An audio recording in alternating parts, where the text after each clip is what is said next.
बादशाह अकबर अपनी बुद्धि और दया से राज करते थे। उनके कई सलाहकार थे, लेकिन उनका सबसे प्रिय बीरबल था। बीरबल अपनी चतुराई और बुद्धिमानी के लिए जाने जाते थे। अकबर बीरबल से दोस्ती को बहुत महत्व देते थे। वे अक्सर हंसी मजाक करते थे। एक दिन अकबर को एक तोहफा मिला। ये एक सुंदर कीमती हीरा था। यह हीरा बहुत दुर्लभ और महंगा था। अकबर तोहफे से बहुत खुश हुए। वे इसे सुरक्षित रखना चाहते थे। अकबर ने अपने दरबारियों को बुलाया। उसने उन्हें हीरा दिखाया।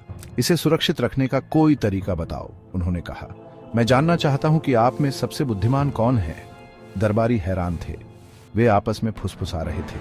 कुछ ने एक मजबूत तिजोरी बनाने का सुझाव दिया, दूसरों ने और अधिक पहरेदार रखने का सुझाव दिया, लेकिन अकबर संतुष्ट नहीं थे। उन्होंने बीरबल की तरफ देखा। एक बेहतर उपाय की उम्मीद में बीरबल हमेशा की तरह उनकी आंखों में चमक थी। उनके पास एक विचार था। बीरबल मुस्कुराते हुए आगे बढ़े। महाराज, उन्होंने शुरू किया, इसका जवाब आसान है। उन्होंने एक कागज का टुकड़ा और एक कलम मांगी। सुंदर अक्षरों में उन्होंने एक वाक्य लिखा। फिर उन्होंने कागज को ध्यान से मोड़ा। इसे हीरे के डिब्बे में रख दीजिए, बीरबल ने निर्देश दिया। अकबर उत्सुक होकर मोड़ा हुआ कागज ले लिया। उन्होंने उसे निर्देशानुसार डिब्बे में रख दिया। फिर उन्होंने डिब्बे को अच्छी तरह से बंद कर दिया। दरबारी असमंजस में थे। वे सोच रहे थे कि बीरबल ने क्या लिखा होगा। एक वाक्य में इतनी ताकत क्या हो सकती है। कुछ दिनों बाद अकबर ने बीरबल के उपाय को परखने का फैसला किया। उन्होंने हीरे का डिब्बा मंगवाया। जब उन्होंने इसे खोला तो उन्होंने हीरा तो पाया, लेकिन कागज गायब था। अकबर ने बीरबल को बुलाया। बीरबल, उन्होंने कहा, कागज गायब है। क्या तुम्हारा उपाय काफी चालाक नहीं था? बीरबल बस मुस्कुरा दी। महाराज, उन्होंने जवाब दिया, चलिए सभी दरबारियों को यहां बुलाते हैं। मैं चोर और गायब कागज को ढूंढ निकालूंगा। दरबारियों को इकट्ठा किया गया। बीरबल ने हर एक दरबारी को ध्यान से देखा। फिर उन्होंने प्रत्येक दरबारी को बराबर लंबाई की एक लकड़ी पकड़ाने को कहा। उन्हें रात भर लकड़ी पकड़े रहना था, उन्होंने समझाया।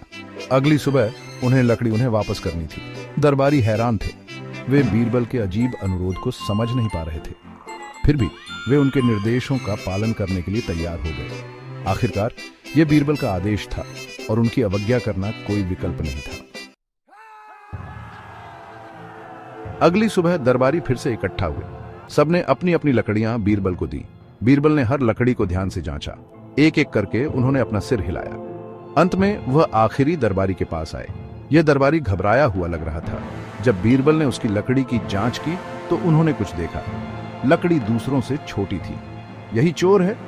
बीरबल ने घबराए हुए दरबारी की ओर इशारा करते हुए कहा। दरबारी कांपने लगा। उसने हीरे के डिब्बे से कागज चुराने की बात कबूल कर ली। दरबारी दंग रह गए। अकबर बहुत खुश हुए। उन्होंने बीरबल से पूछा, तुम्हें कैसे पता चला? बीरबल ने बताया, महाराज, कागज पर मैंने लिखा था, जो इस कागज को चुराएगा उसकी लकड़ी रात भर में छोटी हो जाएगी। अपराधी दरबारी डर के मारे अपनी लकड़ी को छोटा कर दिया था।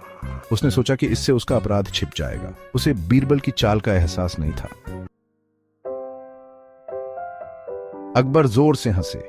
उन्होंने बीरबल की बुद्धि की प्रशंसा की। तुम सही कह रहे हो बीरबल, उन्होंने कहा। कभी कभी पकड़े जाने का डर किसी भी ताले और चाबी से ज्यादा मजबूत होता है। दरबारी बीरबल की चतुराई से चकित थे। उन्होंने उसके साधारण से उपाय की ताकत को समझा। यह जादू नहीं था, यह शुद्ध बुद्धि थी। बीरबल ने झुककर प्रणाम किया। वह जानता था कि उसकी बुद्धिमत्ता से बादशाह खुश थे। उसे समस्याओं को हल करने के लिए अपनी बुद्धि का उपयोग करके हमेशा खुशी होती थी। हीरे और लकड़ी की कहानी एक किंवदंती बन गई। यह बीरबल की तेज सोच का प्रमाण था। इसने अकबर और बीरबल के बीच विशेष बंधन को भी उजागर किया। अकबर को बीरबल की बुद्धिमत्ता पर भरोसा था। बदले में बीरबल ने अपने बादशाह की ईमानदारी से सेवा करने के लिए अपनी बुद्धिमत्ता का इस्तेमाल किया। उनकी दोस्ती विश्वास और सम्मान का एक चमकदार उदाहरण थी। कहानी का नैतिक यह है, बुद्धिमत्ता और ईमानदारी किसी भी खजाने से ज्यादा कीमती होती है।